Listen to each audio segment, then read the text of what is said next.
पर जाए फीका और संत वचन पत्थर कीली का। भगवान कन्हैया ने खुद के लिए कहा है, मोर वचन चय पर जय फीका। श्याम सुंदर ने खुद के लिए कहा है कि एक बार को मेरा वचन खाली जा सकता है, लेकिन संत का वचन कभी खाली नहीं जाएगा। संत का वचन पत्थर की तरह अटूट हो जाता है। सुनीति को समझाया, सुनीति घर वापस लौट आई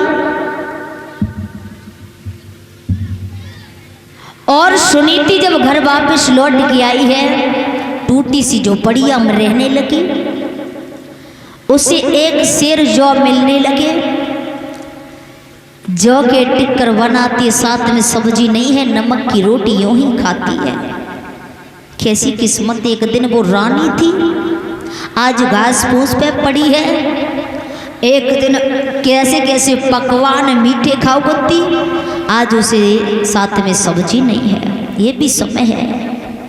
उत्तान पाद एक दिन शिकार खेलने के लिए और जंगल में गए थे, शाम को लौट के आए, फाटक खटखटाया, सुरछी ने फाटक नहीं खोला। विचार किया सुनीति के पास चलते हैं, तो सुनीति के पास आए और सुनीति के पास आकर के बाहर से आवाज लगाई, अरे सुनीति सुनीति। सुनीति कर लगी, नाथ इतनी रात में। अब मसी का भूल बनी, स्वामी जो मेरी सौती बहन ने मेरे पास तुम्हें मारने के लिए भेजा है, मुझे मरवाने को भेजा है, जवाब दिया जल्दी खिड़की को खोल दे, मैं तो मारने के लिए नहीं आया हूँ, बाद में बात पूछना, पहले मुझे अंदर कर ले। बाकी पास कोई मेल दुमेला नहीं है तो सो फाटक खोलती, माने अपने खिड़का को खोलो है। अब्बा के पास में कहूँ जंगल में रहबे वाली दुखिया, कहाँ के पास चारपाई और बेड है, तो घास फूस को बिस्तर लगाओ है और घास फूस को बिस्तर लगा करके बिठा लियो। बाद में पूछी स्वामी कैसे आना हुआ, जवाब दिया रानी में शिकार खेलने को गया, सुरछी ने फाटक नहीं खोला, सोचा मैं तुम्हारे ही पास चला आया। आपस में दोनों बातें करने लगे हैं, एक दूसरे के दिल की बात पूछ रहे हैं। रानी से कहा है, रानी बहुत जोर की भूख लगी है और कचोए तो खाए भी को दे दे।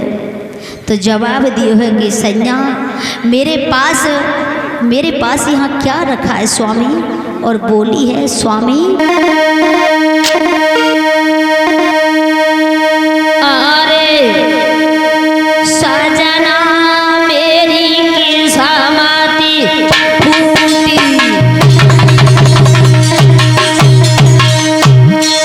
अलग अलग है हर इंसान की, हर व्यक्ति की, हर जीव की किस्मत अलग अलग कर दी है। क्योंकि भैया कौआ और कोयल एक ही जैसा रंग है, एक ही चीज है, लेकिन किस्मत अलग अलग है। किस्मत ऐसे अलग अलग है कि एक को दे दिया मिठास और एक को दे दिया कड़ुआपन। एक बोलती है मीठी बानी कोयल और कौआ हर समय चोंच चलाता है, हर समय ज़्यादा बोलता है, इसीलिए उसकी कोई कदर नहीं है। डॉक्टर और चोर काम एक है, दोनों का काम एक है, लेकिन नियम अलग अलग है। कर्म एक करते हैं, औजार एक ही चलाते हैं, लेकिन किस्मत अलग अलग है। डॉक्टर तो काट के वो भी एक छुरी चलाता है, डॉक्टर भी छुरी चलाता है, तो डॉक्टर एक काट के इंसान को जिंदगी देता है और चोर काट करके इंसान की जिंदगी को लेता है। औजार वही है भैया, किस्मत अलग अलग है, किस्मत अलग अलग बांट दी है। बताया है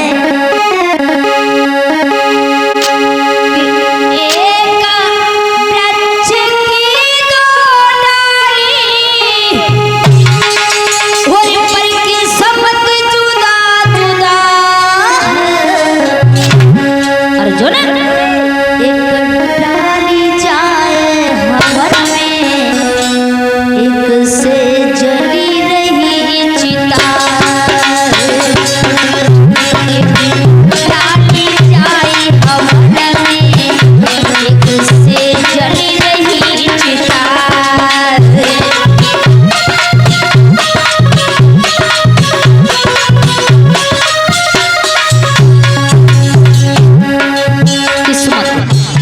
किस्मत अलग अलग है। वही एक डाली है जो एक डाली से हवन हो रहा है और एक डाली से चिता जल रही है। डाली वही है पर किस्मत अलग अलग है।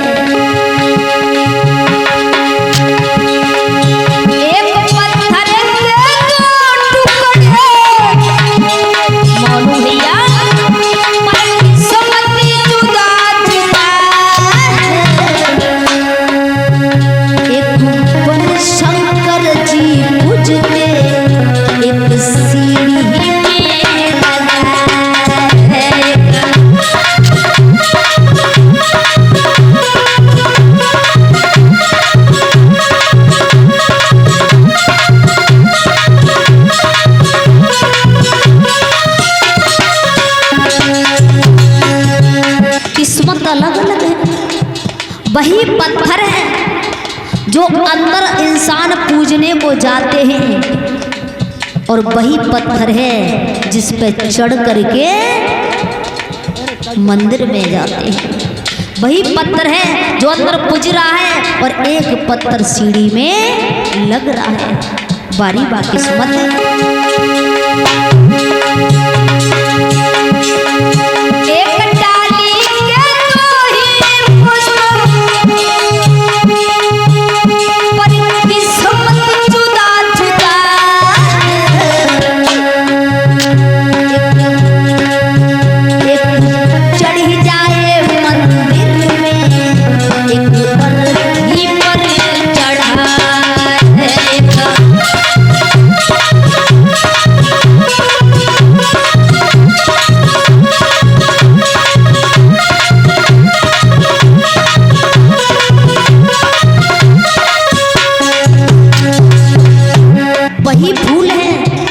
वही वृक्ष है, वही डाली है, लेकिन वही फूल है। किस्मत कैसी अलग अलग है।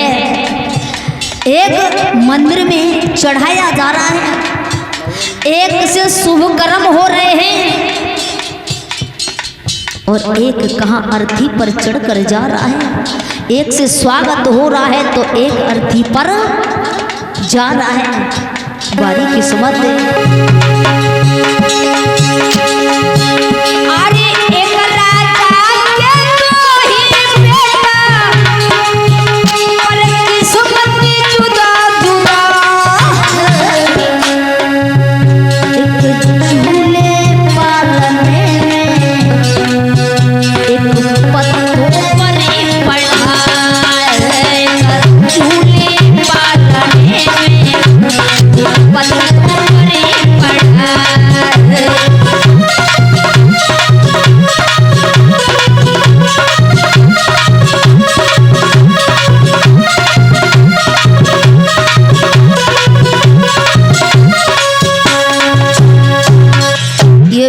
किस्मत है। किस्मत के अनुसार ही दुनिया इधर उधर को चल रही है। इधर सुरुचि के यहाँ ब्राह्मण को बुलवाया, उसके बेटा का नाम उत्तम कुमार रख दिया। सुनीति ने अपने बेटा का नाम स्वयं ध्रुव रख लिया। दोनों धीरे धीरे बड़े होते जा रहे हैं पर पता किसी को नहीं है ये कौन है कौन नहीं है। एक दिन ध्रुव उत्तम कुमार के साथ और पहुंच गए पिता की कचहरी में। उत्तानपाद ने देखा तो गोदी में उठा लिया और जैसी गोदी में उठाया है उसी समय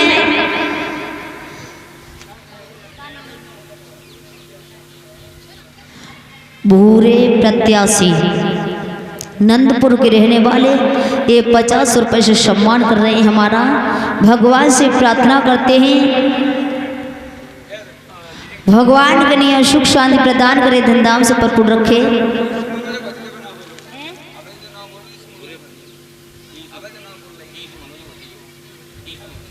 भूरे अच्छा मनोज के भतीजे और ये छोटा सा बच्चा मनोज के भतीजे हमारे 100 रुपये से हमारा सम्मान करते हैं। भगवान से प्रार्थना करते हैं भगवान कन्हैया यानी धर्म की ओर बढ़ाता रहे, समाज में सम्मान मिलता रहे और परमात्मा ऐसी सद्बुद्धि प्रदान करे, इस संसार में अपने नाम को उज्ज्वल करे और लंबी आयु बना रखे परमात्मा। भैया जैसे ही गोदी में उठा लिया उत्तानपाद ने, और उसी समय किसी चुगला ने जाकर के सुरछी से चुगली कर दी। भैया चुगलन की कहूँ कमी ना है। जो चुगला होता है वे चुगले नहीं करेंगे तब तक उन्हें भोजन नाय पचतो है। शाम को खा लेंगे, सारी रात नींद नहीं आवे, सारी रात सोचेंगे कल हमें किन में लड़ाई करवानी है और किन से का कहनी है। और सुबह तब होगा, सुबह चाय तब पियेंगे भाई जहाँ रार करवानी है, बाकी घरे ही जाएगी पहले बैठेंगे और तब कहूँ भोजन पानी करेंगे। क्योंकि भैया बताया है कितना भी चुगला को अपनों बनाइयो, कितनू बैठ के समझियो, पर चुगला ना है चोरी भूले वो न छोड़े वो। खात कला नटवा को चूके, वाण को पुत्र कभी को थूके, सुर जाने रस को पहचाने, बंद जाए लहर ताल को ऊके, और चूकी निशान पैंतरा कट जाए हाथ बंधी रहती बंदूके, हीरा परगत जोरी चूके, स्यार आए गज सरमुख ढूके, गारी खात हजार न मुख पे, दुनिया देश जन्मे तो थूके, और कैसे वराम परोचे पनही चुगल खूर कबू न छूके। भैया चुगला की ये कदर होती है। और इस तरह से किसी ने चुगली कर दी है, और सुरछी ने देखा है, सुरछी आई है और जहाँ उत्तानपाद थे वहीं पहुँची। उत्तानपाद की गोदी में देखो ध्रुव को, और सोई ध्रुव को जमीन पे बाएं पकड़ के पटक दियो और कहा है यदि तू थोड़ा पूर्व जन्म में भजन कर लेता तो आज मेरी कोख से होता, तब इस गद्दी के लायक होता। कमीना तुझे शर्म नहीं आई। ध्रुव वहाँ से रोते हुए मैया के पास चले आए। मैया से कही मैया हमें मौसी ने आज धक्का मारो है और एक बात कही है कि पूर्व जन्म में थोड़ा भजन कर लेता तो मेरी कोख से होता। मैया भजन क्या होता है? मैया कहने लगी लाला भजन तुम नहीं जानते हो। भजन लाला तुम क्या जानो भजन क्या होता है? भजन परमात्मा का किया जाता है। सबके परम पिता है जगत पिता, वही तुम्हारे पिता, उनकी शरण में जाओगे तब कहीं कष्ट दूर होंगे। जवाब दिया मैया उनका भजन कहाँ होगा? मैया कहने लगी लला वो तो हर जगह व्यापक है, हर जगह मौजूद है, लेकिन लाला जब उनका भजन किया जाता है तब कहीं वो मिलते हैं, एकांत जगह पर भजन होता है। लाला भगवान का कहना है हर जगह मौजूद है लेकिन नजर आता नहीं। वो दिखता किसी को नहीं है बेटा, पर वो मौजूद हर जगह पर है। हर जगह मौजूद है लेकिन नजर आता नहीं, योग साधन के बिना कोई उसे पाता नहीं। लाला भगवान कहते हैं मोकू कहाँ ढूंढे रे बंदे, मोकू कहाँ ढूंढे रे बंदे, मैं तो तेरे पास में, और ना मंदिर में, ना मस्जिद में, ना काशी कैलाश में। खोजू होय तुरंत मिल जाऊं, कहूँ जाने की जरूरत ना है। यदि तुम्हारे दिल में भाव है, जगह है, तो मंदिर और मस्जिद की जरूरत नहीं, अपने दिल से ही खोजो मुझे। खोजू होए तुरंत मिल जाऊं, एक पल की तलाश में, मैं तो हूँ विश्वास में प्यारे, मैं तो हूँ विश्वास में। लाला उनकी शरण में जाओ जंगल में, तब कहीं तुम्हें उनके दर्शन होंगे। ध्रुव ने मैया के पैर छुए, खड़े हो गए, मैया मैं जा रहा हूँ। सुनीति कहने लगी ना बेटा, खीर पूड़ी पुआ बनाओगे तुम मत जाओ। जवाब दिया पहले तुमने चंदन पर बिठाल दिया और अब मैया तुम मुझे कीचड़ में ढकेलना चाहती हो।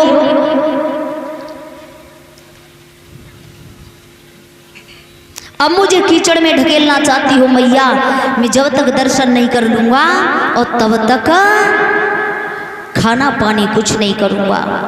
तो मैया ने आशीर्वाद दियो है ध्रुव को, और लाला वहाँ से आशीर्वाद लेकर के जंगल में पहुँचे हैं। भागते जा रहे थे, रास्ते में मिले हैं कौन? नारद बाबा जब जा रहे थे तो किसी ने उत्तानपाद से खबर पहुंचा दी। उत्तानपाद ने मंत्री को भेजा, ध्रुव को वापस ले आओ, हम राज्य उसे दे देंगे। ध्रुव लौटे नहीं। हमेशा ध्यान रखना, भगवान का यदि भजन करना चाहो, भगवान की भक्ति में अगर जाओ तो माया पीछे पड़ती है, और माया की तरफ देख लिया तो भगवान का भजन नहीं कर पाओगे। माया कहती है भक्त मेरे वश में, भगवान तुम्हारे दर्शन नहीं होने दूंगी। और भगवान कहते हैं कि माया जब तक भक्त मेरे वश में तब तक तुझे पास नहीं आने दूंगा। आएगी माया, लेकिन इस तरह से नहीं जो पूरा ही अपना बना ले। ध्रुव पहुंचे, नारद ने देखो है, नारद ने पूछा कौन है तू, क्या नाम है तेरा, बड़े बड़े रीछ वालू तुझे उठा ले जाएंगे। जवाब दियो बाबा काय को बड़ी बड़ी बातें कर रहे हो, मैया ने मुझे भेजो है भगवान के दर्शन के लिए, समझ गई है उसी का बेटा है। नाम पूछा, बाद में कहा लाला तुम्हारा कोई गुरु है, बोले नहीं आप ही बन जाओ। नारद बाबा बोले ले जो बोले वही से आकर बोले, ऐसी बात है तो चलो हम गुरु बने जाते हैं। गुरु का मतलब होता है घू मानी अंधकार, रू मानी प्रकाश, जो प्रकाश से अंधकार से प्रकाश की ओर ले जाते वही होते हैं गुरु। दूसरा अर्थ गु मानी गुण, रा मानी रमे हुए, जिनके अंदर अच्छे गुण रमे होते वही होते हैं गुरु। ध्रुव को 12 मंत्र दिया है 12 अक्षरों का। ओ नमो भगवते वासुदेवाय, ये मंत्र दिया था। मंत्र को याद किया है। बाबा ने बताया बेटा जब तुम्हारे सामने आएंगे सुदर्शन चक्र हाथ में होगा, गदा हाथ में होगा, शंख उनके हाथ में होगा, मंद मंद मुस्कुराते होंगे, गले में माला होगी। नारद समझाए कि चले गए। ध्रुव मथुरा पहुँचे और मथुरा में जाकर गंगा जी में स्नान किया, अनशन व्रत डाला, भजन करने को बैठ गए। धीरे धीरे 5 महीना उन्होंने भजन किया। 5वें महीने में श्वास को खींच करके ब्रह्मांड में रख लिया। मैया सुनीति रोते रोते अंधी हो चुकी थी। जब कठिन तपस्या की है तो इंद्रासन हिलने लगा है। इंद्र ने अप्सराओं को भेजा पर किसी ने तपस्या भंग नहीं कर पाई।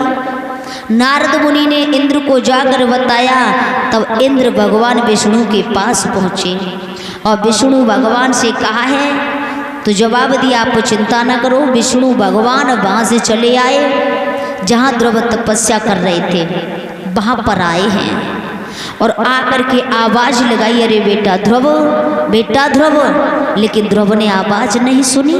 जब आवाज़ नहीं सुनी तो हुआ क्या है,